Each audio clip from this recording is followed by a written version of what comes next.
கர்த்தருடைய பரிசுத்த நாமத்திற்கு ஸ்தோத்திரம். தேவனுக்கு மகிமை உண்டாவதாக. இந்த பரிசுத்தமான ஓய்வு நாளில் காலை ஆராதனையிலே கலந்து கொள்ள வந்திருக்கிற உங்கள் ஒவ்வொருவரையும் கிறிஸ்து இயேசுவினுடைய மேலான திவ்ய நாமத்தினாலே வாழ்த்தி வரவேற்கிறேன். கடந்து போன வாரம் முழுவதும் தேவன் நம்மோடு இருந்தார், நம்மை ஆசீர்வதித்தார். எத்தனையோ வேதனைகள், சோதனைகள், உபத்திரவங்கள், வியாதிகள், இன்னும் அநேக விதமான மல உணர்ச்சல்களுக்கு மத்தியிலையும் கர்த்தர் நம்மை பத்திரமாக பாதுகாத்த கிருபைக்காக நாம் அவரை ஸ்தோத்தரிக்க, அவருடைய நாமத்தை மகிமைப்படுத்த நாம் இங்கே கூடியிருக்கிறோம். நிச்சயமாகவே ஆண்டவர் உங்கள் ஒவ்வொருவரையும் ஆசீர்வதிப்பேன் என்று திருவுளம் பற்றுகிறார். இந்த பரிசுத்தமான ஓய்வு நாளின் தெய்வீக ஆராதனையை நாம் மகிமைப்படுத்த போகிறோம். இந்த ஓய்வு நாள் தெய்வீக ஆராதனை மகிமைப்படுத்தும் வகையிலே நாம் யாவரும் தயவாய் பவ்யமாக எழுந்து நின்று 246வது பாடலை அருமையான தெய்வீக ஆராதனையின் ஆரம்ப பாடலாக நாம் பாடுவோமா? 246வது பாடல்.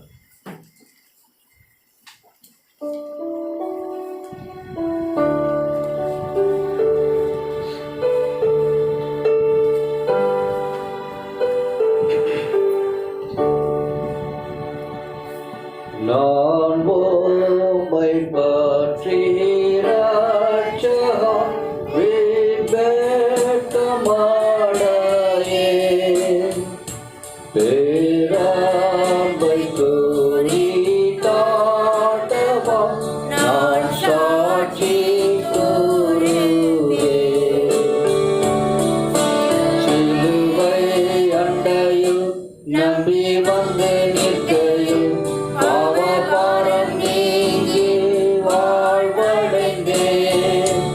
எந்த நேரமும் எனதோலத்திலும் பேரானந்தம் பொங்கி பாடுவே.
பரிசுத்தமான வேலையிலையும் வாசிப்பதற்காக தெரிந்து கொள்ளப்பட்ட மாறுதர வேத வாக்கியம் 5வது சங்கீதத்தை நாம் மாறி மாறி வாசிக்கலாம். சங்கீதம் 5 பக்கம் 673. கர்த்தாவே, என் வார்த்தைகளுக்கு செவிகொடும், என் தியானத்தை கவனியும். நான் உம்மிடத்தில் விண்ணப்பம் பண்ணுவேன். ராஜாவே, என் தேவனே, என் வேண்டுதலின் சத்தத்தை கேட்டருளும். கர்த்தாவே, காலையிலே என் சத்தத்தை கேட்டருளுவீர். காலையிலே உமக்கு நேரே வந்து ஆயத்தமாகி காத்திருப்பேன். நீ துன்மார்க்கத்தில் பிரியப்படுகிற தேவன் அல்ல, தீமை உம்மிடத்தில் சேர்வதில்லை. வீம்புக்காரர் உம்முடைய கண்களுக்கு முன்பாக நிலை நிற்க மாட்டார்கள். அக்கிரமக்காரர் யாவரையும் வெறுக்கிறீர். பொய் பேசுகிறவர்களை அழிப்பீர். இரத்த பிரியனையும் சூழ்ந்த மனுஷனையும் கர்த்தர் அறிவிக்கிறார். நானோ உமது மிகுந்த கிருபையினாலே உமது ஆலயத்துக்குள் பிரவேசித்து உமது பரிசுத்த சன்னதிக்கு நேரே பயபக்தியுடன் பணிந்து கொள்வேன். கர்த்தாவே, என் சத்துருக்கள் நிமித்தம் என்னை உடைய நீதியிலே நடத்தி எனக்கு முன்பாக உம்முடைய வழியை செவ்வைப்படுத்தும். அவர்கள் வாயில் உண்மையில்லை, அவர்கள் உள்ளம் கேடுபாடுள்ளது. அவர்கள் தொண்டை திறக்கப்பட்ட பிரேத குழி, தங்கள் நாவினால் இச்சகம் பேசுகிறார்கள். தேவனே, அவர்களை குற்றவாளிகளாக தீரும். அவர்கள் தங்கள் ஆலோசனைகளாலே விழும்படி செய்யும். அவர்கள் துரோகங்களுடைய திரட்சி நிமித்தம் அவர்களை தள்ளிவிடும். உமக்கு விரோதமாய் கலகம் பண்ணினார்களே. உம்மை நம்புகிறவர்கள் யாவரும் சந்தோஷித்து என்னாலும் கெம்பீரிப்பார்களாக. நீர் அவர்களை காப்பாற்றுவீர். உம்முடைய நாமத்தை நேசிக்கிறவர்கள் உம்மில் களி கூறுவார்களாக. கர்த்தாவே, நீ நீதிமானை ஆசீர்வதித்து காரியம் என்னும் கேடகத்தினால் அவனை சூழ்ந்து கொள்ளுவீர். கர்த்தர் தாம் இந்த பரிசுத்த திருவசனங்களை ஆசீர்வதிப்பாராக. நாம் யாவரும் முழங்கால் படிடுவோம். ஒரு ஜாக்லின் தெய்வம் வந்து இந்த தெய்வீக ஆராதனை ஆரம்ப ஜபத்தை வேறெடுப்பார்கள்.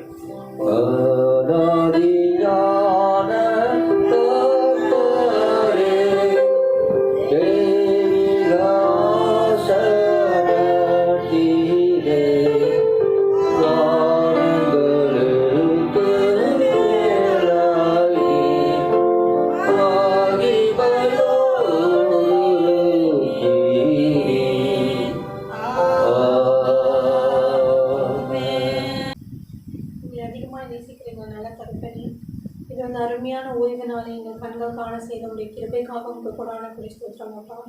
ஆண்டவரே, கடந்த வாரம் முழுவதும் உடைய கண்ணிமைகளைப் போல பாதுகாத்து ஆண்டவரே உடைய ஆலயத்திற்கு கொண்டு வந்து சேர்த்த உடைய கிருபைக்காக உங்களுக்கு கொடான ஸ்தோத்திரம் தகப்பனே.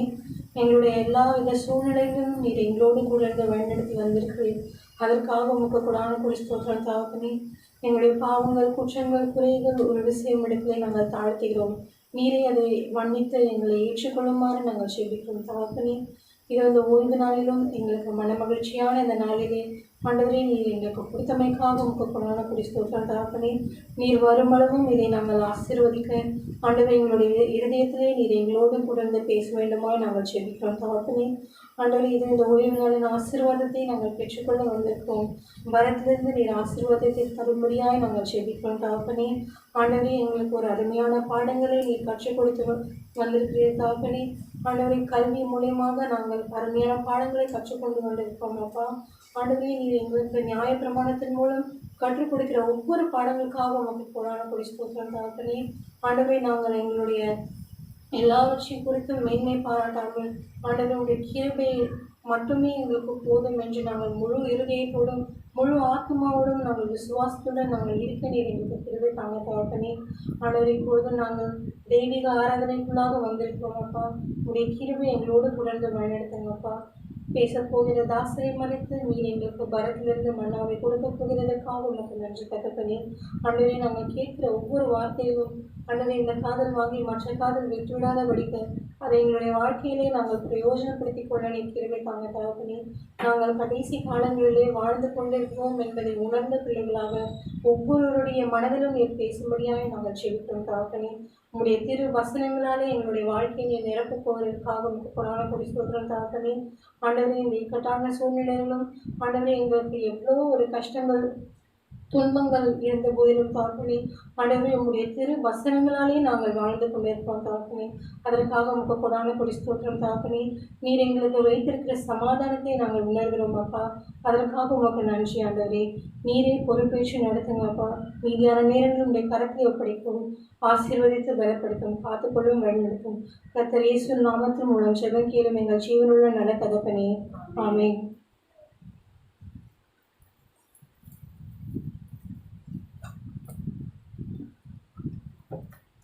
மீண்டுமாய் ஒரு சிறப்பான சந்தர்ப்பத்தில் நாம் வந்து நிற்கிறோம். தேவ சமூகத்திலே எடுக்கப்படுகிற காணிக்கை தசமபாகங்கள் பொருத்தனைக்கான நேரம். கர்த்தர் எனக்கு செய்த நன்மைக்கு நான் அவருக்கு எண்ணத்தை செலுத்துவேன் என சங்கீதக்காரர் சொல்கிறார். இந்த வேளையில் ஒரு சிறப்பு பாடலை நாம் கேட்போம். சகோதரி காஞ்சனா முன் வந்து இந்த சிறப்பு பாடலை நமக்கு பாடுவார்கள். அப்போது தேவ சமூகத்திலே காணிக்கையும் தசமபாகங்கள் பொருத்தனைகளும் எடுக்கப்படும்.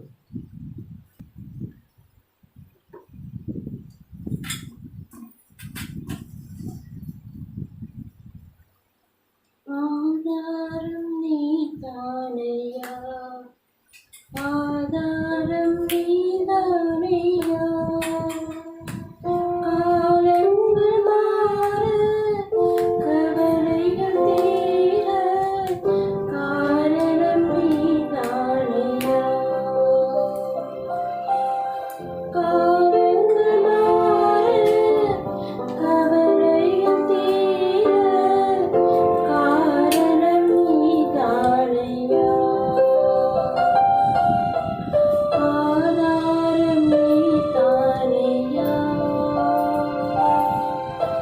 ஆதாரம் நீதானையா, காலங்கள் மாற கவலைகள் தீர காரணம் நீதானையா.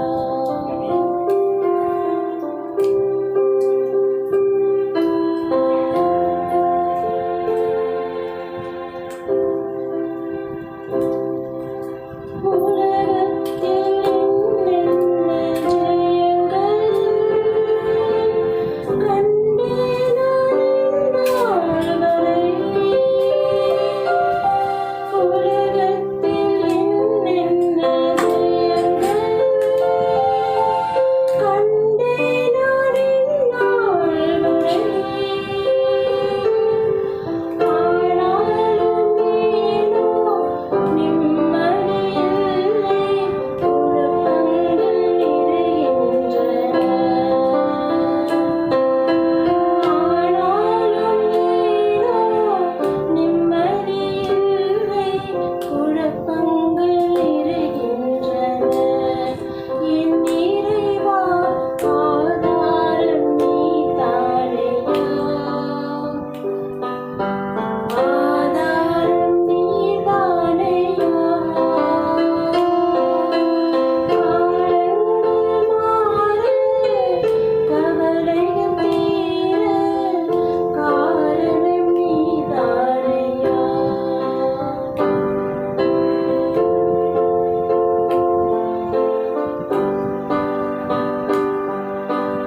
உந்தனின் சாட்சியாய் வாழ உள்ளத்தின் வெகுநாள ஆசை. உந்தனின் சாட்சியாய் வாழ உள்ளத்தின் வெகுநாள ஆசை. உன்னிடம் வந்தேன், உள்ளத்தை தந்தேன், சாட்சியாய் வாழ்ந்திடுவேன். உன்னிடம் வந்தேன், உள்ளத்தை தந்தேன், சாட்சியாய் வாழ்ந்திடுவேன். என் இறைவா, ஆதாரம் நீதானையா, ஆதாரம் நீதானையா, காலங்கள் மாற கவலைகள் தீர காரணம் நீதானையா. என் இறைவா, காரணம் நீதானையா.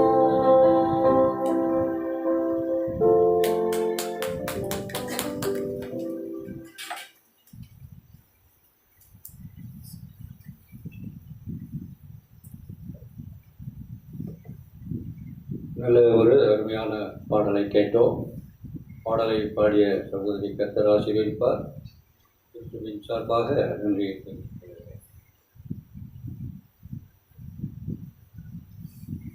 கண்களை மூடி ஜெபம் செய்வோம். சேனைகளின் தேவனாகிய கர்த்தாவே, ஒருவராய் பெரிய அதிசயங்களை செய்கிற பரலோக தகப்பனே, மீண்டுமாய் உம்மை நன்றியோடு துதிக்கிறோம், ஸ்தோத்தரிக்கிறோம்.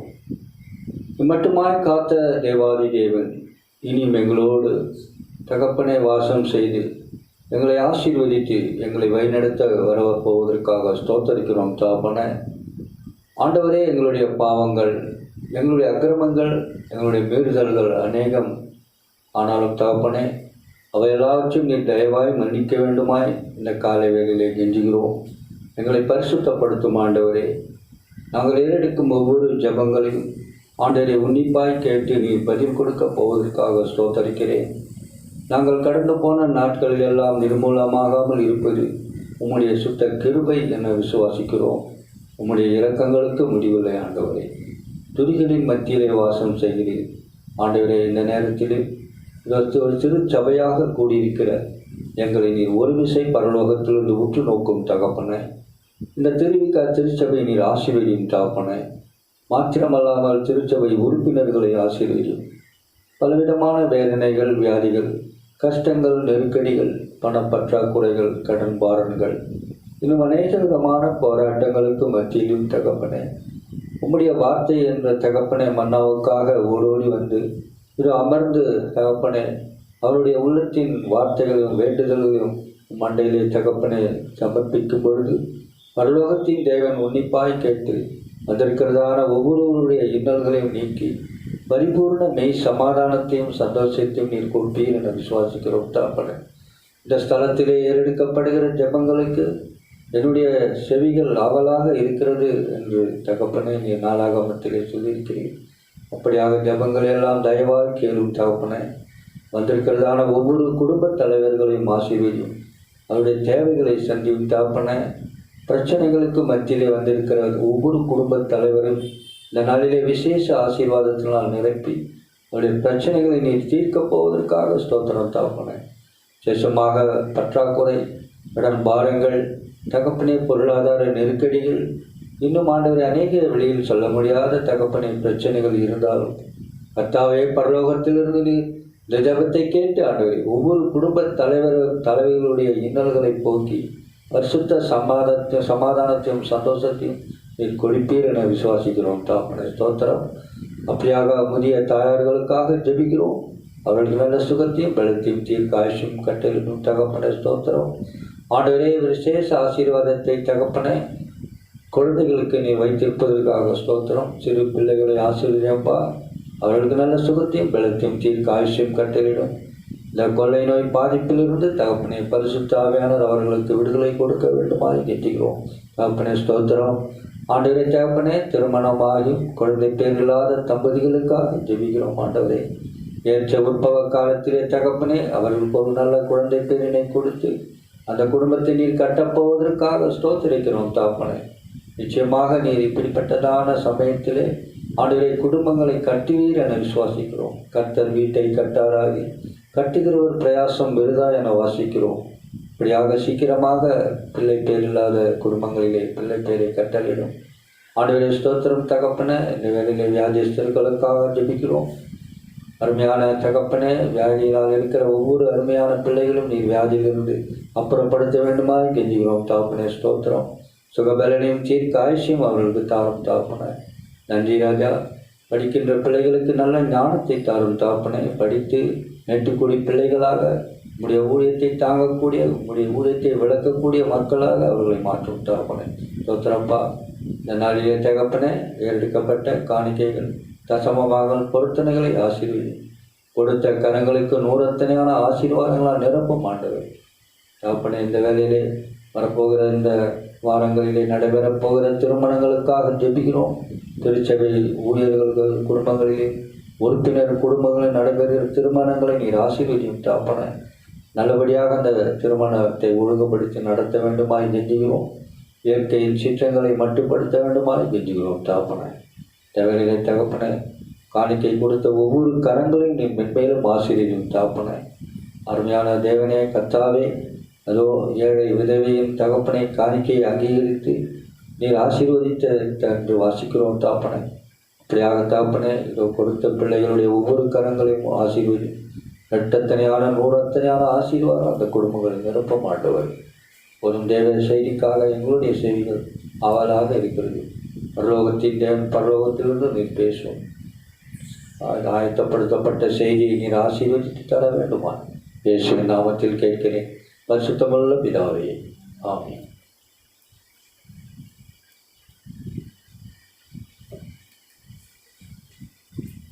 பிரைஸ் தி லார்ட், ஹல்லேலூயா. கர்த்தருடைய நாமம் மகிமைப்படுவதாக. மீண்டுமாய் உங்களை இந்த ஓய்வு நாளிலே சந்திக்க கொடுத்த சாக்கியத்திற்காக நான் தேவனை ஸ்தோத்தரிக்கிறேன். நல்ல ஒரு ஓய்வு நாள் பாடத்தை நாம் படித்து கொண்டு வருகிறோம். என்ன பாடம் அது? கல்வி. நிறைய பேர் படிக்காத இப்போ கஷ்டப்படுறாங்க. ஆனால் அப்போவே கொஞ்சம் நல்லா படிச்சிருக்கலாம் பொழுதுலாம் சொல்லுவாங்க. ஆனால் படிப்பு வேறு, ஞானம் வேறு இல்லையா? படிப்பு என்பது கனமான சில புத்தகங்களை மனதிலேயும் அதை அப்படியே ஊரடிச்சு போய் எக்ஸாமில் எழுதிட்டு வருது. அது படிப்பு, கல்வி. அதுக்கு ஒரு சர்டிஃபிகேட் கொடுத்துருவோம். ஆனால் ஞானம் என்பது வேறு. ஞானம் வந்து கல்லூரிகளிலோ அல்லது கலாசாலைகளிலோ கொடுப்பதில்ல. அது பரத்திலிருந்து ஆண்டவர் கொடுப்பது. அந்த ஞானம் வேண்டுமென்றால் கர்த்தருக்கு பயப்பட வேண்டும். கர்த்தருக்கு பயப்படுதலே ஞானத்தை ஆரம்பம். ஆகவே நல்ல ஒரு பாடத்தை நான் படித்துள்ளேன். இந்த படிப்பு சொன்ன உடனே எனக்கு ஒரு ஞாபகம் வந்தது. பண்டித ஜவஹர்லால் நேரு அவர் பிரதமராக இருந்த சமயத்திலே ஒரு தடவை சென்னைக்கு வந்திருந்தார். இங்கே ஒரு முக்கியமான ஒரு நிகழ்ச்சியிலே கலந்து கொள்வதற்காக அவர் வந்தார். அவர் வந்த உடனே சாதாரணமாக சென்ட்ரல் மினிஸ்டர் வந்தால் எங்கே தங்குவாங்க? கவர்னர் ஹவுஸில் தான் தங்குவாங்க. அவர் அந்த ஆளுநர் மாளிகையிலே ஒரு நாள் இரவு தங்கி மறுநாள் திரும்பவும் புதுடெல்லிக்கு புறப்படுவதாக ஏற்பாடு. யார் வந்தது? ஜவஹர்லால் நேரு. அந்த நிகழ்ச்சியெல்லாம் முடிச்சுட்டு அவர் அந்த கவர்னர் ஹவுஸில் தங்கி இருக்கிறார். அன்றைக்கு இரவு அவருக்கு படிப்பதற்கு ஒரு முக்கியமான புத்தகம் தேவைப்பட்டது. அந்த சமயத்திலே உலக அளவிலே ஒரு முக்கியமான ஒரு பொருளாதாரம், அந்த பொருளாதார நெருக்கடி சம்பந்தமான ஒரு புத்தகம் வெளியாக இருந்த விஷயம் அவருக்கு தெரியும். ஒரு எக்கனாமிக் கிரைசிஸை பற்றி ஒரு புக்கு வெளியே வந்துருக்குது அப்படின்னு அவர் தெரிஞ்சுக்கிட்டார். அவர் என்ன பண்ணார், அங்கே கூட இருக்கிற அந்த பிஏ கிட்டலாம் அந்த புத்தகம் இங்கு சென்னையிலே கிடைக்குமா, அந்த புத்தகம் சென்னையிலே கிடைக்குமான்னு விசாரிச்சார். உடனே அதை கேட்ட உடனே அங்கே இருந்தவங்களாம் என்ன பண்ணிட்டாங்க, பரபரப்பாக ஆகிட்டாங்க. ஐயோ இந்த புக்கு பேரெல்லாம் நோட் பண்ணிக்கிட்டு எங்கே இருக்குதுன்னு முக்கியமான இடத்துலலாம் போனாங்க. ஹைக்கிங் போனாங்க, பெரிய பெரிய இடத்துலலாம் போய் கேட்டாங்க. அப்போது அங்கெல்லாம் போய் என்ன பண்ணுறாங்க, இந்த புக்கு உங்ககிட்ட இருக்கா, இந்த புக்கு. இப்போ ஒருத்தர் சில பேர் சொன்னாங்க, நீங்கள் இருக்கும் கன்னிமரா லைப்ரரியில் போய் கேளுங்க, அந்த புத்தகத்தினுடைய 2 காப்பிகள் நிச்சயமாக கன்னிமரா லைப்ரரிக்கு அனுப்புவார்கள், யார் வெளியிட்டாலும் நீங்கள் அங்கே போங்க. உடனே அங்கே போனாங்க. பரபரப்பு அந்த ராத்திரி, ஏன்னா அடுத்த நாள் அவர் போக போகிறார், படிக்கணும். அங்கே போனால் அதை விசாரித்தாங்க. இந்த புத்தகம் வந்திருக்கிறது. என்ன சொன்னாங்க, இந்த புத்தகம் 2 நாளைக்கு முன்னால் இங்கே வந்தது, ஆனால் ஒரு காப்பி தான் வந்தது. உடனே எல்லாம் ஓடினாங்க, அவங்களுக்கு ரொம்ப சந்தோஷம். உடனே போனாங்க. அப்போ அங்கே லைப்ரரி எனக்கு போய் கேட்டேன், புத்தகம் வந்திருக்கு சார், ஆனால் அதை இன்னொருத்தர் எடுத்துகிட்டு போயிட்டார் சார்ன்றான். வந்ததே ஒரு நாளைக்கு முன்னால் தான் வந்தது, அதை இன்னொருத்தர் எடுத்துகிட்டு போயிட்டாருங்க. அப்போது அவங்களுக்குள்ள ஒரு தைரியம். இப்படி ஒரு புத்தகம் வெளிவந்திருக்கிற விஷயமே நமக்கு நேரு சொல்லி தான் தெரியும்.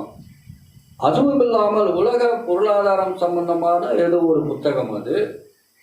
அதை போய் இந்த நேரத்தில் இவ்வளோ ஆர்வமாக யார் எடுத்துகிட்டு போய் படிக்க வச்சுட்டாங்க அப்படிங்கிற தைரியம். யாரை இதை எடுத்துகிட்டு போயிருக்க மாட்டாங்கன்னு கேட்டால் லைப்ரரி என்னன்னு சொல்கிறான், இதை ஒருத்தர் எடுத்துன்னு போயிட்டாங்க.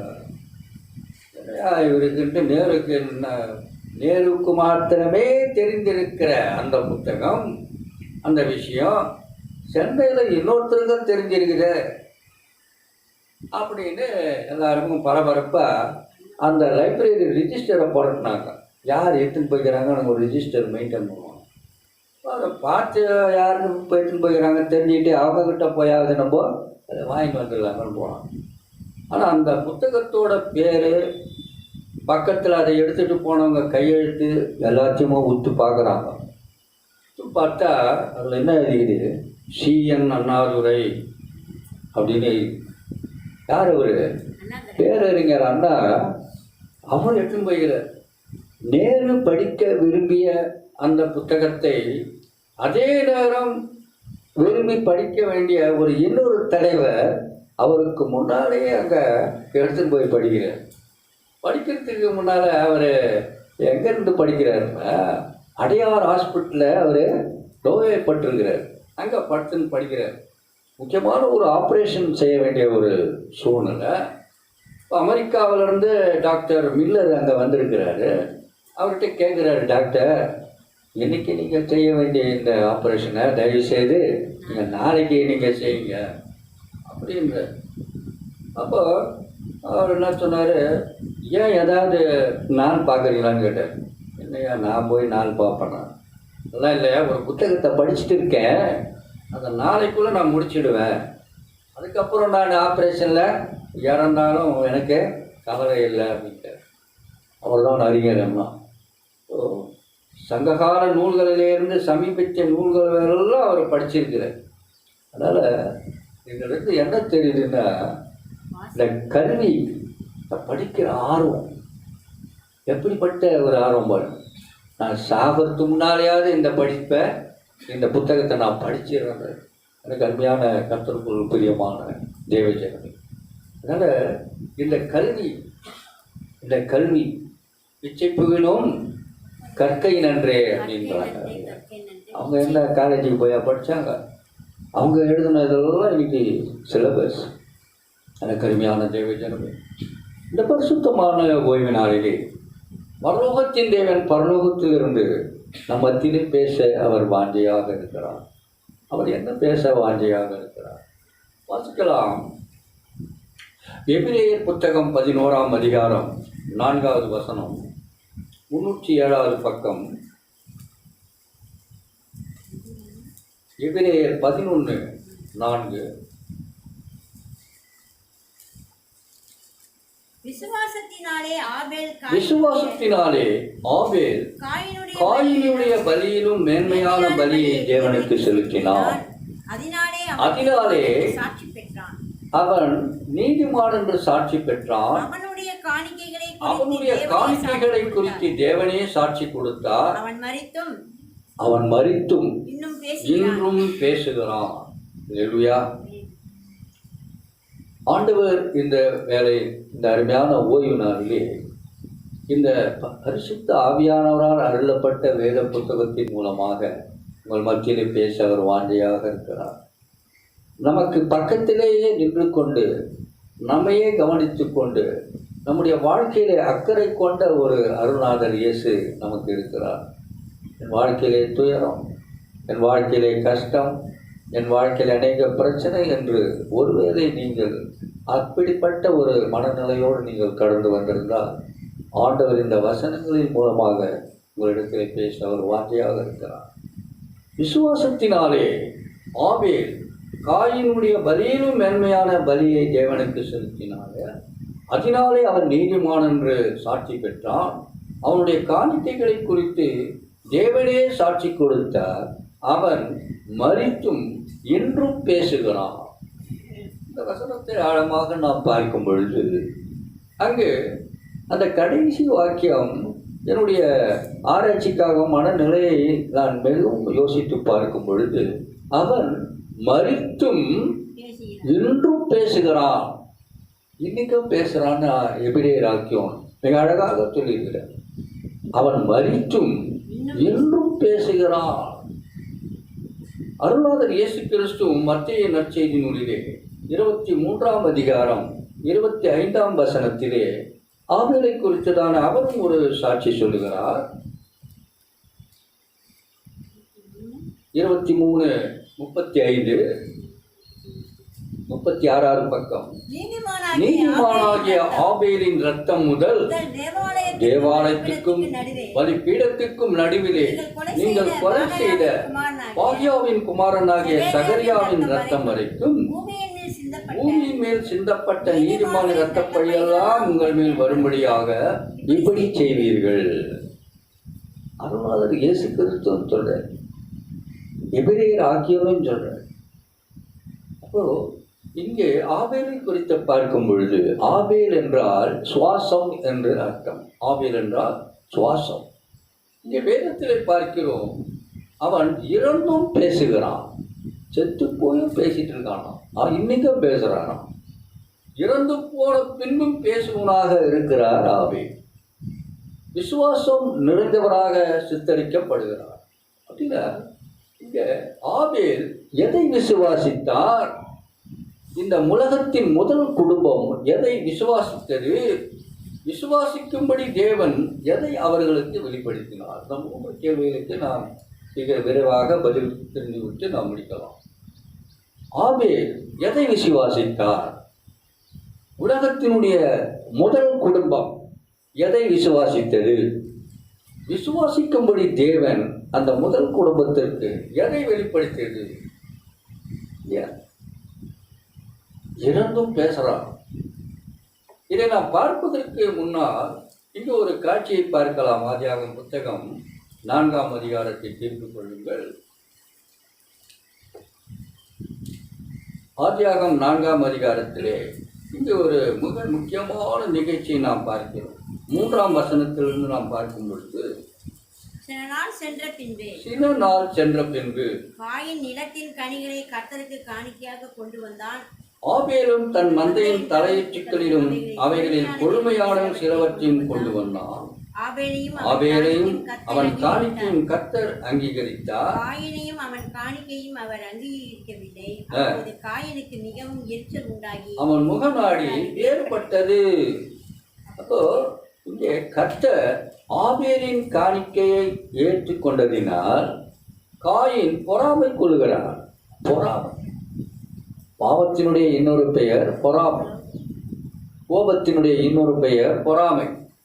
அப்போ இந்த காயின் பொறாமையினால் அவன் என்ன செய்யறான் அப்படின்னு பார்த்தீங்கன்னா, அடுத்த வசனம் சொல்கிறது, அப்போது கர்த்தர் காயினை அவன் காணிக்கை அவர் அங்கீகரித்தார். அப்போது கர்த்தர் காயினுக்கு மிகவும் எரிச்சல் உண்டாகி அவன் முகநாடி ஏற்பட்டது. அப்போது கர்த்தர் காயினை, உனக்கு ஏன் எரிச்சல் உண்டாயிற்று? உன் முகநாடி ஏன் வேறுபட்டது? நீ நன்மை செய்தால் மேன்மை இல்லையோ? நீ நன்மை செய்யாதிருந்தால் பாவம் வாசற்படியிலே படுத்திருக்கும், அவன் ஆசை உன்னை பற்றி இருக்கும், நீ அவனை ஆண்டு கொள்வாய் என்றார். ஆண்டவர் அத சொல்றாரு, ரொம்ப அழகா சொல்றாரு. அப்போ எத்தனை பேர் இருந்தாங்க இந்த பூமியில? ஆண்டவர் படைத்த அந்த குடும்பத்துல மொத்தம் எத்தனை பேர் இருக்கிறாங்க? 4 பேர். ஆதாம், ஏவாள், காயின், ஆபேல். இந்த 4 பேருக்குள்ளேயே பிரச்சனை. இந்த 4 பேருக்குள்ளேயே பிரச்சனை. பிரச்சனைகளுக்கு காரணம் என்ன? பொறாமை. அப்ப என்ன நடக்குது அங்க பார்க்கும் பொழுது, காயின் 8வது வசனம் சொல்கிறது, காயின் தன் சகோதரனாகிய ஆபேலோடு பேசினான். அவர்கள் வயலிலே இருக்கும் சமயத்திலே காயின் தன் சகோதரனாகிய ஆபேலுக்கு விரோதமாக எழும்பி அவனை கொலை செய்தான். கடுமையான தேவஜனமே, இது நடந்த உடனே என்ன ஆகுது? கர்த்தர் காயினை நோக்கி, உன் சகோதரனாகிய ஆபேல் எங்கே என்றார். அதற்கு அவன், நான் அறியேன், என் சகோதரனுக்கு நான் காவலாளியோ என்றான். அதற்கு அவர், என்ன செய்தாய்? உன் சகோதரனுடைய இரத்தத்தின் சத்தம் பூமியிலிருந்து என்னை நோக்கி கூப்பிடுகிறது. நம்முடைய ஞானத்திற்கு இந்த வசனங்களை பார்க்கும் பொழுது, இங்கு கர்த்தர் ஆபேலின் காணிக்கையை ஏற்றுக்கொண்டதினால் காயின் பொறாமை கொள்கிறான். காயினின் பொறாமை கொலை வெறியை தூண்டுகிறது. ஆபேல் காயினால் கொலை செய்யப்படுகிறான். பூமியில் சிந்தப்பட்ட முதல் மனித ரத்தம் ஆபேல் ரத்தம். தேவ பிரசன்னத்துடன் ரம்யத்துடன் அருமையான சுகந்த வாசனை வீசிக்கொண்டிருந்த அந்த ஏதேன் தோட்டத்திலே, அந்த பூமியிலே இரத்த வாடை வீசி கொண்டது. இரத்த வாடை வீசியாச்சு. ஆபேலின் இரத்தம் தேவனை நோக்கி கூப்பிடுகிறது.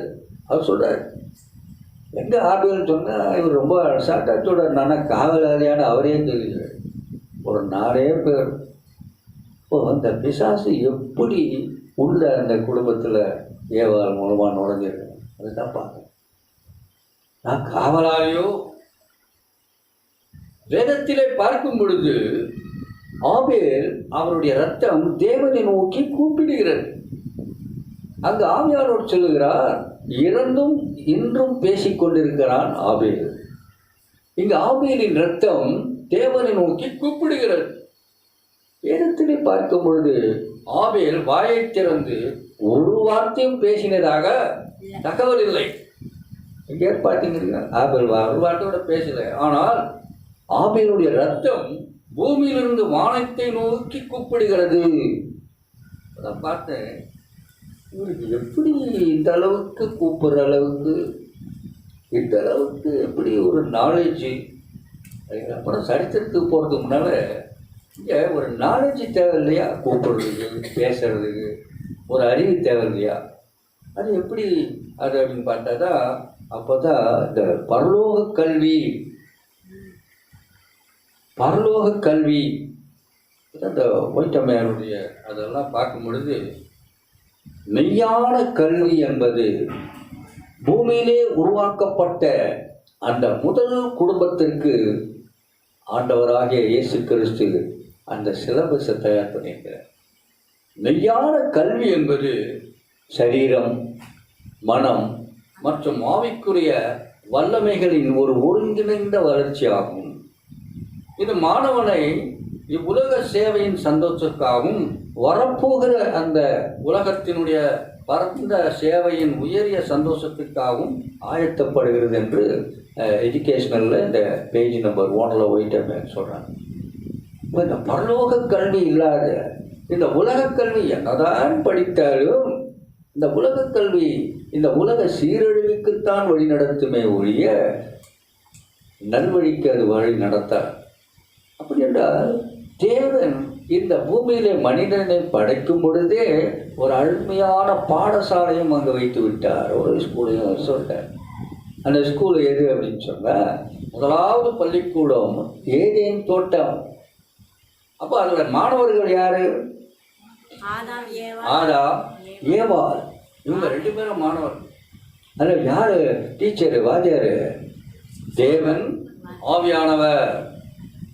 அப்போது இவங்களுக்கு இந்த 2 பேரை வச்சுக்கின்னு எவ்வளோ ஒரு அழகாக அவர் ஸ்டடி கொடுக்குறார் இல்லையா? அதனுடைய சிலபஸ் என்ன?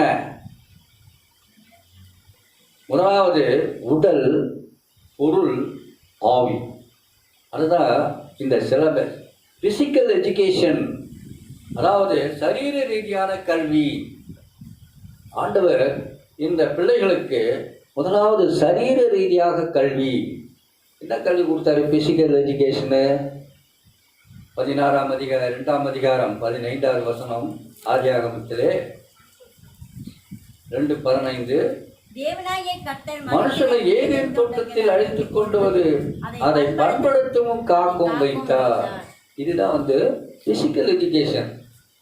நீங்கள் பார்த்தீங்கன்னா விவசாயிங்கெல்லாம் அட்டுமஸ்டாக இருப்பாங்க, நல்ல ஒரு ஆரோக்கியமாக இருப்பான், அவங்க எந்த எக்ஸசைஸும் பண்ணுறது இல்லை. அப்போ இங்கே அந்த முதல் குடும்பத்துக்கு அந்த சரீர ரீதியான கல்வி, நிலத்தை பண்படுத்த வேண்டும். மென்டல் எஜுகேஷன், மன ரீதியான கல்வி, மென்டல். அது எப்படி சொல்லித்தராரு? 19வது வசனத்தில் பார்த்தீங்கன்னா, தேவனாகிய கர்த்தர் வெளியின் சகலவித மிருகங்களையும் ஆகாயத்தின் சகலவித பறவைகளையும் மண்ணினாலே உருவாக்கி ஆதாம் அவருக்கு என்ன பேரிடமான என்று பார்க்கும்படி அவைகளை அவனிடத்தில் கொண்டு வந்தார். அந்தந்த ஜீவ ஜந்துக்கு ஆதாம் எந்தெந்த பேர் இட்டானோ அதுவே அவனுக்கு பேராகி. இந்த பேர் வைக்கணும், மன ரீதியா பேர் வைக்கிறதுக்கு ஒரு அறிவு போகணும் இல்லையா? முதலாவது படைக்கப்பட்ட அந்த குடும்பத்திலே அங்கு பெண் இன்னும் படைக்கவில்லை. அப்போ ஆண்டவர் இந்த மிருக ஜந்துக்களையெல்லாம் படைச்சிட்டு இதுக்கு நீங்கள் பேர் வைங்க. அப்போ அது பேர் வைக்க வைக்க அவனுடைய மென்டல் அறிவு விருத்தியாக மன ரீதியான ஒரு அறிவை தருகிறார். மிருகங்களுக்கெல்லாம் பேரிடலாம். ஆண்டவர் செய்திருக்கலாம். இதெல்லாம் படைச்சி அதுலேயே ஒரு நல்ல அழகான மிருகத்தை அவனுக்கு மனைவியாக கொடுத்துருக்கலாம். ஏன் கொடுக்கல? இன்னொரு ஒரு எக்ஸ்ட்ராடினரி ஆவிக்குரிய அறிவு வேணும் அவனுக்கு. இவரால் படைக்கப் போகிற, இவனுக்கென்று படைக்கப் போகிற ஏவாளுக்கு, அந்த பெண்மணிக்கு ஒரு ஆவிக்குரிய அறிவையும் கொடுக்க வேண்டும் என்பதற்காகத்தான் அடுத்ததாக பெண்ணை படைக்கிறார். இப்போ முதலாவது ஃபிசிக்கல் எஜுகேஷன், ரெண்டாவது என்ன எஜுகேஷன் சொன்னால் மென்டல் எஜுகேஷன், மூன்றாவது ஸ்பிரிச்சுவல் எஜுகேஷன், ஆவிக்குரிய. அப்போ அவர் எப்படி வளர்ந்தாரு அங்கே பார்க்கும் பொழுது ஆதியாகமம் 2:1-3 பார்க்குறோம். ஆண்டவரோடு உலாவுதலும் அவரோடு உறவாடுதல். கடவுளோடு உறவாடும் பொழுது அவனுடைய ஆவிக்குரிய வளர்ச்சியை அங்கே பார்க்கலாம். அப்போது இந்த 2ஆம் அதிகாரத்தில் வரைக்கும் ரொம்ப அருமையாக இங்கே இந்த 3லேயும் வளர்ச்சி பெற்ற இவர்கள் வாழ்க்கையிலே, இந்த பள்ளிக்கூடத்திலே யார் உள்ளே போயிட்டா? சாத்தா உள்ளே போன தொட்டு தான் பிரச்சனையாச்சு. அப்போது இந்த கல்விக்கும் ரட்சிப்புக்கும் நெருங்கிய தொடர்பு உண்டு. அதை நாம் உணராதபடி நம் கண்களை சாத்தான் குருடாக்க முயற்சிக்கிறான். அப்போ இங்கே என்ன பார்க்குறோம்? ஆபேலுடைய ரத்தம் பூமியிலிருந்து வானத்தை நோக்கி தேவனை கூப்பிடுகிறது. நான் யோசனை பண்ணேன். ஆண்டவர் சொல்கிறாரு, அவனுடைய சத்தம் இங்கே பூமியிலிருந்து என்னை நோக்கி கூப்பிடுகிறது. என்ன சொல்லி கூப்பிட்டுருக்கோம் சொல்கிறார்ல ஆண்டவர், என்ன சொல்லி கூப்பிட்டுருக்கோம்? எனக்கு அருமையான தேவ ஜனமே, தன்னுடைய தாயான ஏவாள் தேவனுடைய வார்த்தைக்கு கீழ்ப்படியாமல் புசிக்க வேண்டாம் என்று சொன்ன கனியை சாப்பிட்டவர் என்பதை ஆபேல் நிச்சயமாக உணர்ந்திருக்க முடியும். அம்மா, நமக்கு ஏன் இப்படிலாம் ஒரு கஷ்டம்? நமக்கு அழகாக உள்ளே இருந்தவங்க ஏதேன் தோட்டத்தில், இன்னைக்கு நம்ம வெளியே வந்துட்டோமே, வெளியே வந்து இப்படிலாம் கஷ்டப்படுறோமே, இப்படிலாம் பிரச்சனையாக இருக்குது அப்படின்னு சொல்லும் பொழுது, அப்போ ஏவாள் என்ன சொல்லியிருப்பா? நம்ம நல்லா தான்பா இருந்தோம், சந்தோஷமாக தான் இருந்தோம். தெரியாது, நான் இந்த சர்பத்தினுடைய வார்த்தையை கேட்டு நான் கீழ்ப்படிந்து விட்டேன். ஆண்டவருடைய வார்த்தைக்கு கீழ்ப்படியாமல் சர்பத்தினுடைய வார்த்தைக்கு கீழ்ப்படிந்திருந்தால் இப்படிப்பட்ட ஒரு நிலைமைப்பா அப்படின்னு சொல்லிட்டே வர. கூடவே அவங்க என்ன சொல்லியிருப்பாங்க? இந்த ஆண்டவர் சொல்லி கொடுத்த இந்த பாடங்கள், ஆண்டவர் சொல்லி கொடுத்த அவருடைய சத்தங்கள், அவருடைய வார்த்தைகள், இதெல்லாம் சொல்லியிருப்பார். ஆண்டவருடைய வார்த்தைக்கு நம்ம கீழ்ப்படியணும். அவருடைய வார்த்தைகளுக்கு கீழ்ப்படினால நமக்கு கஷ்டப்பா அப்படிலாம் சொல்லிவிட்டோம். மாத்திரமல்லாமல் என்ன சொல்லி கொடுத்துருப்பாங்க அப்படின்னு பார்த்தா, இங்கே ஆபேல் விசுவாசம் நிறைந்தவனாக காணப்படுகிறான். ஆபேல் எதை விசுவாசித்தான்? என்ன சொல்கிற? நீ நன்மை செய்தால் என்ன சொல்கிற? மேன்மை இல்லையோ? அப்படி இல்லைன்னா பாவம் வாசற்படியில் படுத்திருக்கும். இப்போ இருக்கிற அந்த 4 பேருக்குள்ளவே பாவத்தை பற்றி ஒரு பரிவர்த்தனை வந்துவிட்டது. டிஸ்கஷன் ஜனங்களாக உருவாவதற்கு முன்னாலே இந்த 4 பேருக்குள்ளேயோ, நீ நன்மை செய்தால் மேன்மை இல்லையோ, நன்மை செய்யாவிட்டால் பாவம் உன் வாசற்படியில் படுத்திருக்கும். யோபுவின் புத்தகம் 31ஆம் அதிகாரம் 33ஆம் வசனத்திலே வாசிக்கிறோம். நான் ஆதாமைப் போல என் மீறுதல்களை மூடி என் அக்கிரமத்தை என் மடியிலே ஒலித்து வைத்தேனோ? அவர் சொல்கிறார். அவரும் அந்த பழைய ஏற்பாட்டில் ஆதாமை பற்றி சொல்கிறார். 1 தீமோத்தேயு 2ஆம் அதிகாரம் 14ஆம் வசனத்திலே பார்க்கிறோம். மேலும் ஆதாம் வஞ்சிக்கப்படவில்லை, ஸ்திரியானவளே வஞ்சிக்கப்பட்டு மீறுதலுக்கு உட்பட்டார். அப்போ பாவம் வந்து அங்கே படுத்துட்டு இருக்கின்றது. இப்போ நம்ம மனசில் பொறாமை, நம்ம மனசில் காழ்ப்புணர்ச்சி, நம்முடைய மனதிலே ஒருவித கோபம் அப்படிலாம் வரும் பொழுது நம்ம வீட்டு வாசலில் யார் வந்து படுத்துக்கிட்டான்னு அர்த்தம்? பாவம் வந்து படுத்துட்டு இருக்கு. 1 யோவான் 3ஆம் அதிகாரம் 8வது வசனம். நாம் வேகமாக படிக்க வேண்டும். 127வது பக்கம். பாவம் செய்கிறவன் பிசாசினால் உண்டாயிருக்கிறான். ஏனெனில் பிசாசானவன் ஆதி முதல் பாவம் செய்கிறான். பிசாசினுடைய கிரியைகளை அழிக்கும்படிக்கே தேவனுடைய குமாரன் இப்போ இங்க யார் பட்டுனுங்கிறது? அப்போ வாசல் படிக்க யார் பட்டுனுங்கிறது? பிசாசானவன் படுத்துட்டு இருக்கான். 1 யோவான் 3:12 பொல்லாங்கினால் உண்டாயிருந்து தன் சகோதரனை கொலை செய்த காயினை போல் இருக்க வேண்டாம். அவன் எது நிமித்தம் அவனை கொலை செய்தான்? தன் கிரியை தன் சகோதர கிரியைகள் நீதியுள்ளமாய் இருந்த நிமித்தம் தானே. அப்போ இங்க ஒரு ரொம்ப ஆழமா பார்க்கும் பொழுது இங்க யோவான் அழகா சொல்றார் பாருங்க. தன் கிரியைகள் பொல்லாதவைகள், தன் சகோதரனுடைய கிரியைகள் நீதியுள்ளவைகள். அப்போ இந்த காயினுக்கு அவனுடைய கிரியைகள், அவனுடைய செயல்கள் பொல்லாதவைகள் என்று அவனுக்கு எப்படி தெரியும்? ஆபேலுக்கு அவருடைய கிரியைகள் நீதி உள்ளவைகள் என்று ஆபேலுக்கு எப்படி தெரியும்? எப்படி தெரியும்? இருக்கிறதே 4 பேர் இல்லையா? இப்போ பாவத்தை பற்றி அங்கே பேசுகிறாங்க. 4 பேர் இருக்கின்ற அந்த பூமியிலே பாவத்தை குறித்த பரிவர்த்தனை தேவனுக்கும் அந்த குடும்பத்திற்கும் இடையே வருகிறது. பாவம் செய்தால் உன் வாசற்படியிலே பாவம் படுத்திருக்கும், தீமை செய்தால் அங்கே படுத்திருக்கும். அப்போ இது எப்படி? அப்போது அந்த எஜுகேஷன் என்று சொல்லக்கூடிய இந்த கல்வி அந்த முதல் குடும்பத்திலே தேவன் போதிக்கும் பொழுது அவர் எதை போதித்திருக்க வேண்டும்? ரோமர் புத்தகம் 5ஆம் அதிகாரம் 13வது வசனம். ரோமர் 5:13. நியாயப்பிரமாணம் கொடுக்கப்படுவதற்கு முன்னும் பாவம் உலகத்தில் இருந்தது. நியாயப்பிரமாணம் இல்லாதிருந்தால் பாவம் எண்ணப்பட மாட்டாது.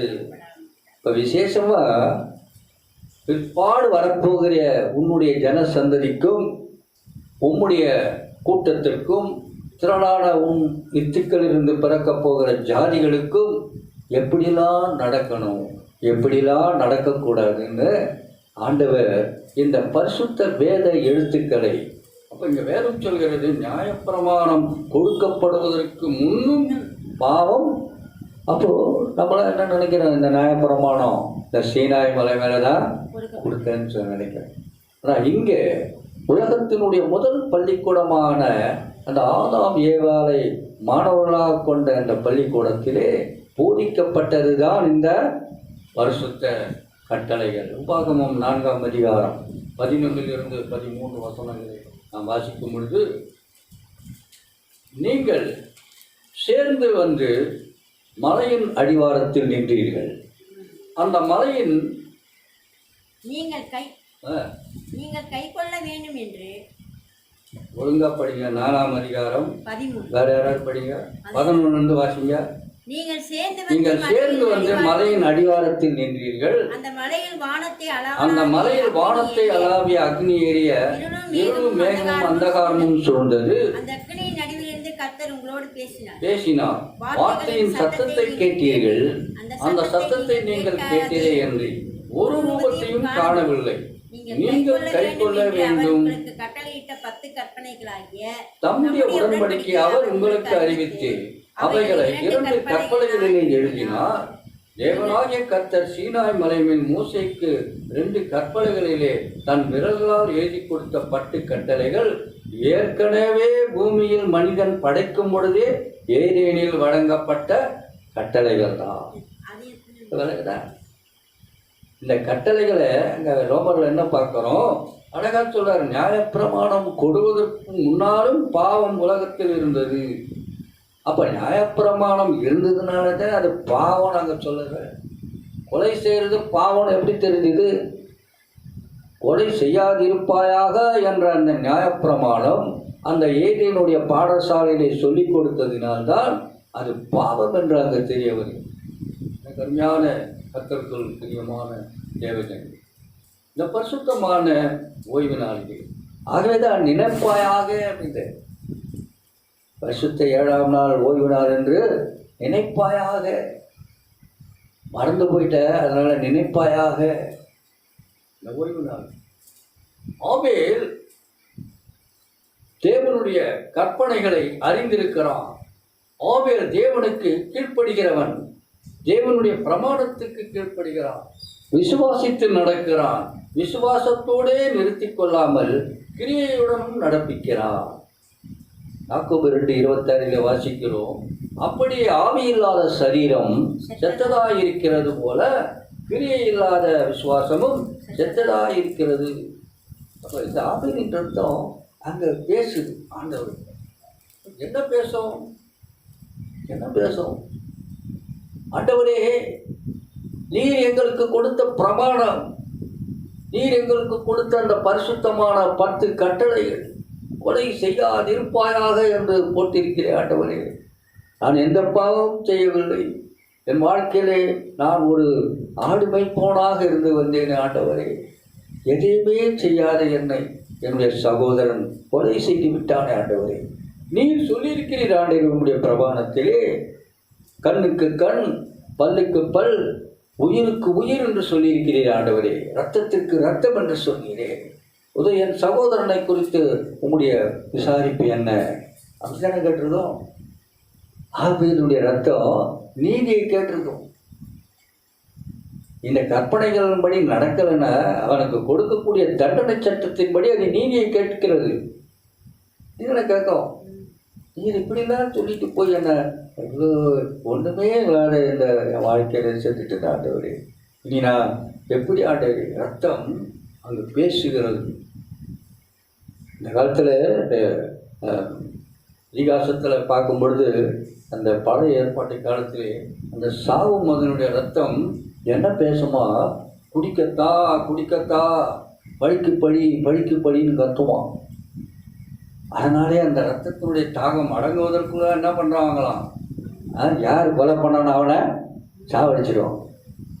அதுக்கு இப்படிதான் செய்யணுன்ட்டு அங்கே சடங்கார சட்டத்தில் கண்ணுக்கு கண், பல்லுக்கு பல், இரத்தத்திற்கு இரத்தம், மாம்சத்திற்கு மாம்சம், உயிருக்கு உயிர்.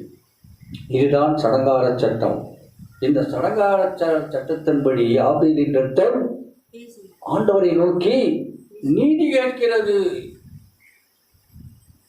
ஆண்டவர் என்ன பண்றாரு? என்ன செய்தாரு? ஆபேலின் அந்த ரத்தம் காயின் வம்சத்தையே அழைத்து கொண்டிருந்தது. எப்படி என்றால், ஆபேலின் விசுவாசம் பெரிதானபடியினால் அவன் ரத்தம் தேவனோடு பேசியதினால் ஆபேலுக்கு பதிலாக, ஆதியாகமம் 4ஆம் அதிகாரம் பார்க்கிறோம், 25வது வசனம். சீக்கிரமாக வாசிங்க. பின்னும் ஆதாம் தன் மனைவி அறிந்தாள், அவள் ஒரு குமாரனை பெற்று காயின் கொலை செய்த ஆபேலுக்கு பதிலாக தேவன் எனக்கு வேறொரு புத்திரனை கொடுத்தார் என்று சொல்லி அவனுக்கு சேத் என்று பெயரிட்டார். இந்த வசனத்தை ஆழமாக பார்க்கும் பொழுது, ஆபேலுடைய ரத்தம் ஆண்டவரோடு நீதி கேட்டதின் நிமித்தம் என்ன இப்படி அற்ப ஆயுசில் நான் செத்து போறேன் ஆண்டவர், இதுக்காக நான் படைச்சேன், இதுக்காக இந்த என் வாழ்க்கை அப்படின்னு எப்படி அழுதுருக்கும் இல்லையா? அவன் வாய் திறந்து ஒரு வார்த்தையும் பேசவில்லை, ஆனால் ஆண்டவரிடத்தில் பேசினதாக வேதம் சொல்கிறது. அது எதை குறித்து பேசியிருக்கும்? எல்லாரும் கேட்குறத பார்த்து ஆண்டவர் இங்கே ஒரு அருமையான ஒரு ஆசீர்வாதத்தை தர ஒரு மாற்று ஏற்பாடை செய்கிறார். எத்தனையோ 1000 ஆண்டுகளுக்கு முன்னா இதே ஆபேலுக்கு பதிலாக கொடுக்கப்பட்டவன் சேத். இந்த சேத்துக்கு எப்படி அவரை கெடுகிறார் அப்படின்னு சொன்னா, சேத் என்றால் நியமிக்கப்படுதல், சரிகட்டுதல், அதாவது சப்ஸ்டியூட்.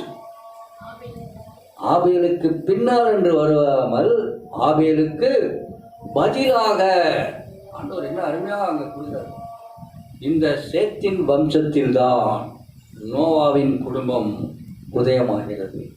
இந்த நோவாவினுடைய குடும்பத்தில்தான் ஆபிராம், ஈசாக்கு, யாக்கோபு, யூதா தாவீது வம்சத்திலே கடைசியாக இரட்சகரான ஆண்டவராகிய இயேசு கிறிஸ்து வந்து பிறக்கிறார். கருமையான தேவஜன், விசுவாசத்தில் நீதிமான் என்று வேதம் குறிப்பிடும் ஆபேலின் இரத்தம் தேவனோடு பேசியதால் இந்த பூமியில் கிடைக்கப்பட்ட ஒரு மாபெரும் நன்மை என்ன என்று பார்க்கும் பொழுது, இந்த உலகத்தின் பாவத்தை கழுவி சுத்திகரிக்க செய்யும் ஒரு பரிசுத்தமான உடன்படிக்கையின் ரத்தம் நமக்கு தேவனால் அருளப்படுகிறது. ஏன்னா இனிமே இப்படி நீதிமான்கள் சாகும் பொழுது, ஆனால் தான் அவர் அழகாக சொல்கிறார், ஆபேலின் ரத்தம் முதல் சகரியாவின் ரத்தம் வரை நியாயத்தீர்ப்பு கொடுக்கும். இப்போ இங்கே ஆபேலின் ரத்தம் பேசினதுனால் இந்த பூமிக்கு கிடைத்த ஒரு மாபெரும் வரப்பிரசாதம் என்ன என்று பார்த்தால், ஒரு பரிசுத்தமான உடன்படிக்கையின் ரத்தம் நமக்கு கிடைக்கப்படுகிறது. மத்திய 26ஆம் அதிகாரம் 27, 28 வசனம் வேகமாக வாசிக்கிறோம். 41ஆவது பக்கம், மத்திய 26, 27, 28. பின்பு பாத்திரத்தை எடுத்து ஸ்தோத்திரம் பண்ணி அவர்களுக்கு கொடுத்து, நீங்கள் எல்லாரும் இதிலே பானம் பண்ணுங்கள், இது பாவ மன்னிப்புக்கு உண்டாக்கும்படி அநேகருக்காக சிந்தப்படுகிற புது உடன்படிக்கைக்குரிய என்னுடைய இரத்தமாயிருக்கிறது. அந்த அழகாக அதை சொல்கிற அந்த திருவிருந்தினர். எபிரேயர் 12ஆம் அதிகாரம் 24வது வசனம் சொல்கிறது. 310வது பக்கம். புது உடன்படிக்கையின் மத்தியஸ்தராகிய இயேசுவினிடத்திற்கும் ஆபேலின் ரத்தம் பேசினதை பார்க்கிலும் நன்மையானவைகளை பேசுகிற ரத்தமாகிய எரிக்கப்படும் ரத்தத்தினிடத்திற்கும் வந்து சேர்ந்தீர்களே. உங்களுக்கு ஆபேலின் ரத்தம் என்ன சொல்லி பேசிச்சருங்க? பிரமாணத்தை குறித்த நீதியை கேட்கிறது. அதனால் இங்கே ஆண்டவர் சொல்றாரு, புது உடன்படிக்கையின் மத்தியஸ்தராகிய இயேசுவினிடத்திற்கும் ஆபேலினுடைய ரத்தம் பேசினதை பார்க்கிலும் நன்மையானவர்களை பேசுகிற ரத்தமாகிய எரிக்கப்படும் ரத்தத்தினிடத்தில் வந்து சேர்ந்தீர்கள். இந்த ரத்தத்தினுடைய பயன் என்ன? எபிரேயர் 9:14, எபிரேயர் 9ஆம் அதிகாரம் 14ஆம் வசனம் சொல்கிறது,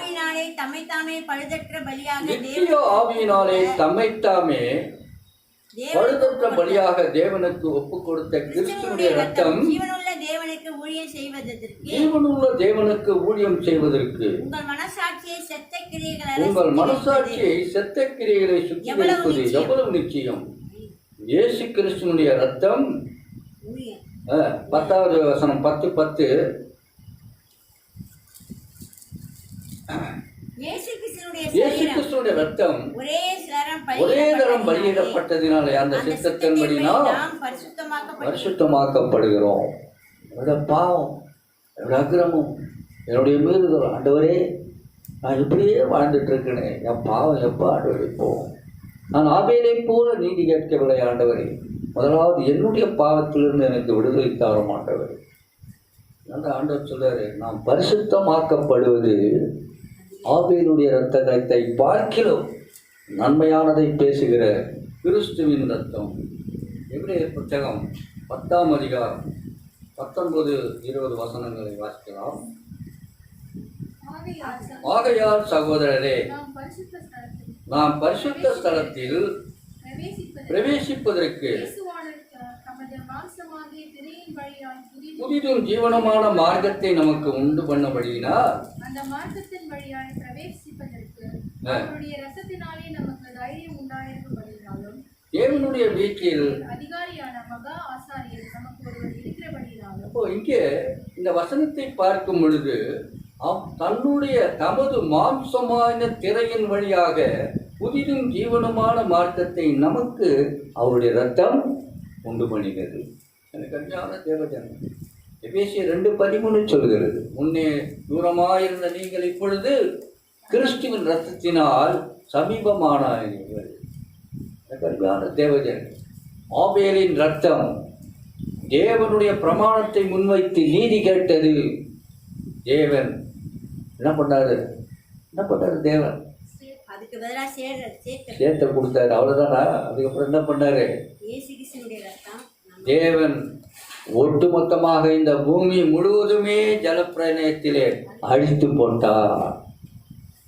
எல்லாமே பாவமாச்சு. பிரமாணத்தை முன்னிட்டு நீதி கேட்கும் பொழுது இங்கு உலகம் முழுவதும் பூமியுமே ஜலப்பிரளயத்திலே அழித்து போட்டார். ஆனால் கிறிஸ்துவனுடைய ரத்தம், தேவனுடைய பிரமாணம் தன்னுடைய சத்தியத்தை, வீரியத்தை இழக்காமல் இருக்கும்படி உலகத்தின் பாவத்திற்காக தியாக பலியாக கல்வாரியிலே அவர் ரத்தத்தை சிந்தினார். அழகான தெய்வம். விளக்குதா உங்களுக்கு? அவர்களுடைய ரத்தம் என்ன பேசிச்சு? நீதி கேட்டு மாதிரி நான் ஒன்றது அறியாது. நீங்கள் வாழ்க்கையில் நமக்கு எதுவுமே இல்லாத இருக்கிறோம், பாவையாக இருக்கிறோம். ஆனால் நம்ம நோக்கி அநேக பிரச்சனைகள், அநேக விதமான துன்பங்கள், அநேக விதமான நெருக்கடிகள் எல்லாம் மெல்ல மெல்ல சாத்தான் கொண்டு வரும். இப்போ நீங்களும் நானும் செய்ய வேண்டியதில்லை. ஆண்டவரை நோக்கி அபயம் விட வேண்டும். கர்த்தாவே, என் வாழ்க்கையை உற்று நோக்கும் ஆண்டவரே, என் வாழ்க்கையில் இருக்கிற பிரச்சனைகளை போன ஆண்டவரே, நான் பிரமாணத்தை வைத்து நீதி கட்டவர் ஆபேலின் இரத்தத்தை போல் நான் நீதி கட்டவில்லை ஆண்டவரே. கிறிஸ்துவின் இரத்தத்தினால் மீட்கப்பட்டு இருக்கிறேன் என்ற விசுவாசத்தோடு நான் அறிக்கை எழுதுகிறேன் ஆண்டவரே. பரிசுத்தமான ஓய்வினால் தன்னுடைய சக்தியை, பிரமாணம் தன்னுடைய சக்தியை இழந்துவிடக்கூடாது என்பதற்காகத்தான் அதற்கு கிருபாதார பலியாக ஆண்டவராக இயேசு கிறிஸ்து தன்னையே சிலுவையில் இரத்தத்தை கொடுத்து ஒப்பு கொடுத்தார். எபேசியர் 1ஆம் அதிகாரம் 7ஆம் வசனம், அவருடைய கிருபையின் ஐஸ்வர்யத்தின்படியே இவருடைய இரத்தத்தினாலே பாவமன்னுக்காகிய மீட்பு இவருக்குள் நமக்கு உண்டாயிருக்கிறது. எனவே எனக்கு அருமையான தேவஜனம், ஆபேல் கிறிஸ்துவுக்கு முன்மாதிரியாக இருக்கிறான். இருவருமே கர்த்தருடைய பிரமாணத்தை நிலைநிறுத்தத்தான் தேவன் தெரிந்து கொண்டவர்களாக இருக்கிறார். 2 பேருமே பிரமாணத்தை வச்சு தான் பண்ணுறாங்க. ஆனால் இங்கே என்ன ஆகுது? ஒருத்தர் நீதி கேட்கிறார், மனுக்குலத்தின் மேல் அவர் பாராட்டிய அன்பின் அடையாளம். அதை இன்னொருத்தராக இயேசு கிறிஸ்து அந்த கல்வாரியின் அன்பை அங்கு பிரதிபலிக்கிறார். சிலுவையின் காட்சி கட்டளையின் நினைவை கூறுகிறது. 10 கட்டளைகளுக்கு மத்தியிலே இரக்கம் தெரிகிறது, கிருபை பொழிகிறது. எனக்கு அருமையான தேவஜன், இந்த பரிசுத்தமான ஓய்வு நாளில் நம்முடைய வாழ்க்கை எப்படிப்பட்ட வாழ்க்கையாக இருக்கிறது? உலகத்தினுடைய முதல் மகன், த ஃபர்ஸ்ட் சைல்ட், தாய் ஒரு கொலைகாரன். உலகத்தினுடைய முதல் காட்சியை 2 பாதைகள் பிரிகிறது. ஒரு பாதை காயினுடைய பாதை, இன்னொரு பாதை ஆபேலுடைய பாதை. காயினுடைய பாதை பொறாமையின் பாதை, ஆபேலுடைய பாதை நீதியின் பாதை. யூதாவின் புத்தகம் 11வது வசனத்தில் வாசிக்கிறோம். யூதா 332வது பக்கம் 11வது வசனம் சொல்கிறது, இவர்களுக்கு ஐயோ, இவர்கள் காயினுடைய வழியிலே நடந்து உறைந்தோடி கோரா எதிர்த்து பேசின பாவத்துக்குள்ளாகி கெட்டு போனார்கள். அப்போ இங்கே காயினுடைய வழி பொறாமையின் வழி. இந்த காலை வேளையிலே ஆண்டவர் உங்களுக்காகவும் எனக்காகவும் இரட்சகர் ஒருவரை கொண்டு வந்து நிறுத்தியிருக்கிறார்.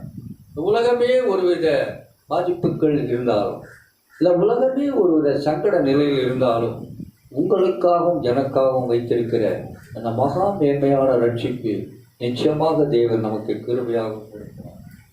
எனக்கு அருமையான தேவஜனமே, காயினுடைய அந்த பொறாமை வழியை நாம் தேர்ந்தெடுக்கிறோமா, அல்லது ஆபேலுடைய அந்த நீதியின் வழியை தேர்ந்தெடுக்கிறோமா? காயின் வழி, காயினுடைய பாதை பொறாமையின் பாதை, ஆபேலுடைய பாதை நீதியின் பாதை. இந்த ஆபேலுடைய இரத்தம் ஆண்டவரை நோக்கி அபயமிடுகிறது. ஆபேலுடைய இரத்தம் பேசினதை பார்க்கிலும் நன்மையாக பேசுகிற இயேசு கிறிஸ்துவினுடைய இரத்தம் நம் மண்டையிலே வந்து உங்களையும் என்னையும் பாவ தலையிலே இருந்து மீட்டிருக்கிறது. நாம் இனி என்ன செய்ய போகிறோம்? நாம் இனி செய்ய வேண்டியது என்ன? வாசிக்கலாம். எபிரேயர் 12:28 வாசிக்கலாம்.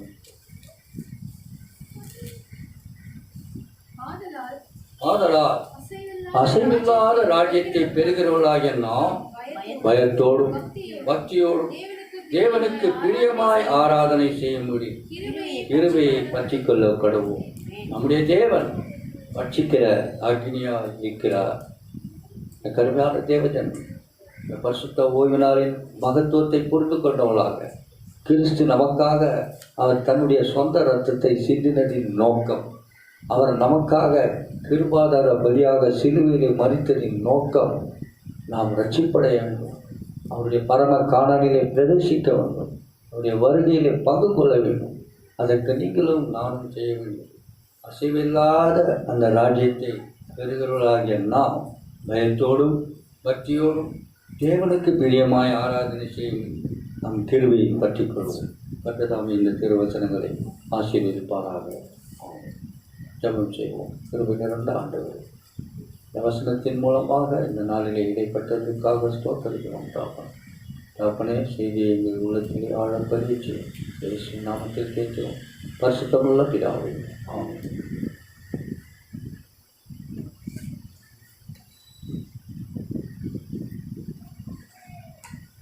நம்முடைய ஆராதனையை நிறைவாக நாம் யாவரும் எழுந்திருப்போம். 441வது பாடலை நாம் நிறைவு பாடலாக பாடலாம். 441வது பாடல்.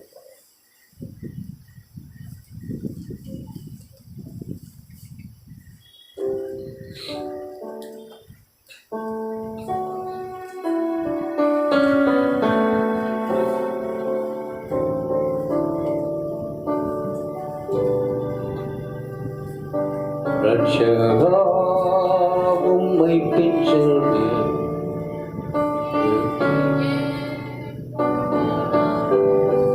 இடமே சென்றாலும் கர்த்தர் உம்மை பின்செல்வேன். ரத்தம் சேர்ந்து உம்மை பின்செல்வேன்.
வந்து நிறைவு ஜெபத்தை ஏறெடுப்பார்.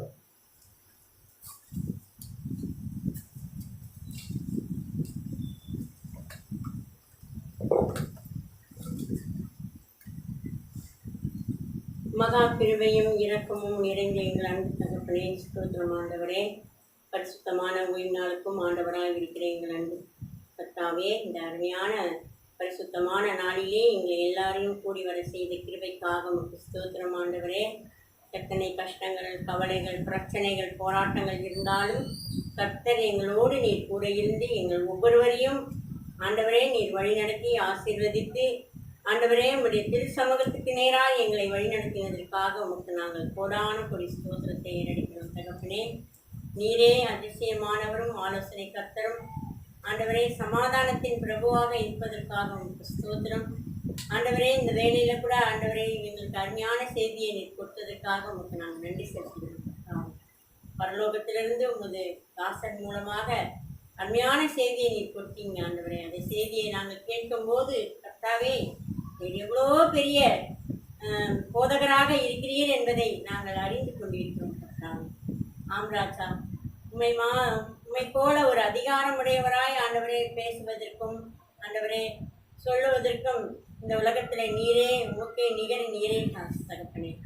விதமாய் ஆண்டவரே அருமையான அந்த ஆண்டவரை போதகத்தை நீர் கொடுத்ததற்காக உமக்கு ஸ்தோத்திரம். இந்த சத்திய வார்த்தைகளை உமது மகன் வாயிலை அருளி அருமையான ஆண்டவரே இந்த செய்தியை நீர் கொடுத்திருக்கிறீர் ஆண்டவரே. ஆபேலின் ரத்தம் நீதியை கேட்டது, ஆனால் புதிய உடன்படிக்கையாய் இருக்கிற இயேசு கிறிஸ்துவினுடைய ரத்தம் சகல பாவங்களையும் உலகத்தில் இருக்கிற எல்லாருடைய பாவங்களை கழுவுவதற்காக வந்து எங்களை மீட்பதற்காக வந்த ரத்தம் என்று ஆண்டவரே இந்த நாளில் நாங்கள் அதை அறிந்து கொண்டதற்காக உமக்கு ஸ்தோத்திரத்தை ஏறெடுக்கிறோம் ஆண்டவரே.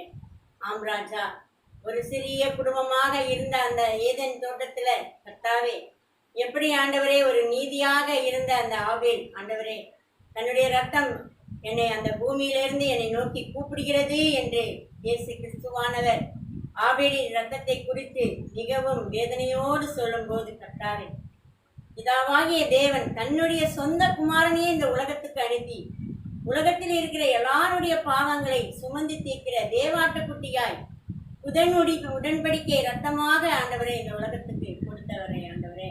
அதற்காக நாங்கள் உமக்கு ஸ்தோத்திரத்தை ஏறெடுக்கிறோம் ஆண்டவரே. அப்பா, எங்கள் பாவங்களை எல்லாம் கழுவதற்காக உம்முடைய கல்வாரி ரத்தம் சிந்தப்பட்டது தகப்பனே ஆண்டவரே. அதற்காக நாங்கள் நன்றி செலுத்துகிறோம் ஆண்டவரே. நீரே எங்களுக்கு ரத்தம் சிந்தவில்லை என்றால் ஆண்டவரே எங்களுக்கு பாவ மன்னிப்பு கிடைத்திருக்காது தகப்பனே. அப்படியாக ஆண்டவரே எங்களுக்கு அருமையான இந்த போதகத்தை கொடுத்ததற்காக உங்களுக்கு ஸ்தோத்திரம். நீர் எங்களோடு வந்து இருந்து ஆண்டவரே நீர் ரத்தத்தை சிந்தி எங்களை மீட்டு கொண்டதற்காக உங்களுக்கு ஸ்தோத்திரம். நாங்கள் தேவ பயபக்தியோடு உமக்கு ஆராதனை செய்து உம்மை தொழுது கொண்டு ஆண்டவரே இதோ நீர் அக்கினியை போல் பட்சிக்கிற தேவனாய் இருப்பதற்காக உமக்கு ஸ்தோத்திரத்தை செலுத்தி நாங்கள் நீர் உண்டு பண்ணி வைத்திருக்கிற அந்த மகா உன்னதமான மேன்மையான அந்த ராஜ்யத்திற்குள் பிரவேசிக்கக்கூடிய உரிமையான பாக்கியத்தை எங்களுக்கு நீர் தரும்படியாய் நாங்கள் சொல்லிக்கிறோம் ஆண்டவரே. தகப்பனே நன்றி தகப்பனே. ஆபேலின் ரத்தம் நீதியை கேட்கும்போது சேத் என்ற அந்த மகனை நீர் நியமித்து ஆண்டவரே அந்த குடும்பத்தின் வாயிலாக அந்த சந்ததியின் வாயிலாக இயேசு கிறிஸ்து பிறந்தார் என்று நாங்கள் ஆண்டவரை தகப்பனை உணர்ந்து அப்படியாக பிதாவாகிய தேவன் எங்களுக்கு ஒரு குமாரனை கொடுக்கப்பட்டது, அந்த குமாரனின் வாயிலாக ஆண்டவரை நாங்கள் ரட்சிப்பை பெற்றுக் கொண்டோம் தகப்பனே. அப்பா பிதாவை உண்மை நாங்கள் ஆராதிக்கவும் உண்மை நாங்கள் தொழுது கொள்ளவும் நீர் எங்களுக்கு கொடுத்த மகா சிராக்கியத்துக்காக நாங்கள் நன்றி செலுத்துகிறோம் அப்பா. வானமும் பூமியும் உம்முடைய கரத்தின் கிரியைகளாய் இருந்து உம்முடைய கரத்தின் கிரியைகளாய் இருக்கிற எங்களையும் நீர் நெகிழ விடாதிருக்கிறாக. ஸ்தோத்திரம் ஆண்டவரே. செய்தி கொடுத்த மகனை மென்மேலும் நீர் ஆசீர்வதித்து பலப்படுத்தி தீர்க்காயசை கட்டளையிட்டு கொடுத்து இன்னும் அநேக செய்திகளை அவர் மூலமாக நாங்கள் கேட்க எங்களுக்கு ஆண்டவரை செவித்திறனை கட்டளையிட்டு தரும்படியாய் நாங்கள் செபிக்கிறோம்.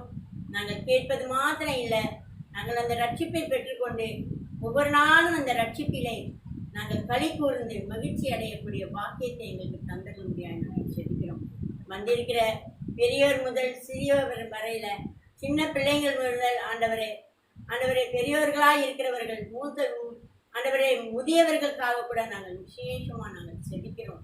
அவர்களெல்லாம் நீர் இந்த நாள் வரையில எந்தவித சேதமும் நாசமும் மோசமும் வராதபடி இந்த பூமியில ஆண்டவரே இந்த வைரஸ் நோய் பாதிக்காதபடி கர்த்தாவே உம்முடைய பிள்ளைகளுக்கு நீர் ஆண்டவரே கோலும் தடியுமாய் இருந்து ஆண்டவரே கோட்டையும் துருபமாய் இருந்து ஒவ்வொரு நாளும் நீர் வழி நடத்தி கொண்டு வருகிற தயவுக்காக உமக்கு நாங்கள் கோடான கொடி ஸ்தோத்திரத்தை ஏறெடுக்கிறோம், நன்றிகளை நாங்கள் ஏறெடுக்கிறோம். இப்போதும் ஆண்டவரே மீண்டுமாய் உமது கரத்திற்குள் எங்களை எல்லாரையும் ஒப்பு கொடுக்கிறோம். ஆண்டவரை நீர் ஏற்றுக்கொண்டு எங்களை வழி நடத்தும் எஞ்சிய நேரத்தை உமது கரத்தில் நாங்கள் ஒப்பு கொடுக்கிறோம். சார் இதோ பரிசுத்தமான ஓய்வினால் எங்கள் வாயின் வார்த்தைக்கெல்லாம் நீங்கள் காவல் வைங்க. நாங்கள் பயபக்தியோடு அதை ஆசாரிக்க அனுசரிக்க என் தேவனுடைய பரிசுத்த கரம் எங்களோடு கூட இருக்கும்படியாய் நாங்கள் சொல்லிக்கிறோம். ஆண்டவரே மீன் வார்த்தைகளை நாங்கள் பேசாதபடி கர்த்தருடைய நாளிலே நாங்கள் பயபக்தியோடு அந்த நாளிலே பிரவேசிக்க என் தேவன் எங்களுக்கு கிருபை செய்ய முடியாது. நேற்றும் இன்றும் என்றும் மாறாத இயேசுவின் பரிசுத்தமுள்ள நாமத்தில் நாங்கள் சொல்லிக்கிறோம். ஜெபங்கேளும் எங்கள் தயவுள்ள பிதாவே, ஆமென்.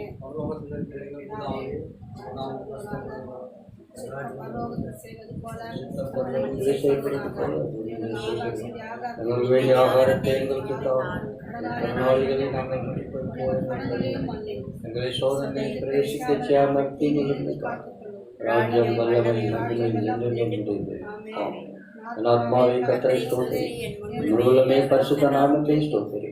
என் ஆத்மாவை கர்த்தரை ஸ்தோத்திரி, கர்த்தர் செய்த சகல உபகாரங்களை மறவாதே.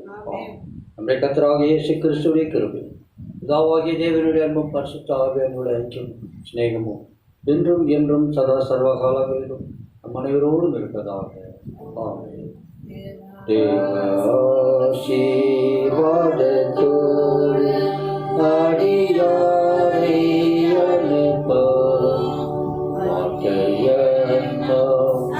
மாற்றையப்பத்தாலே போஷித்து வளர்ப்பிய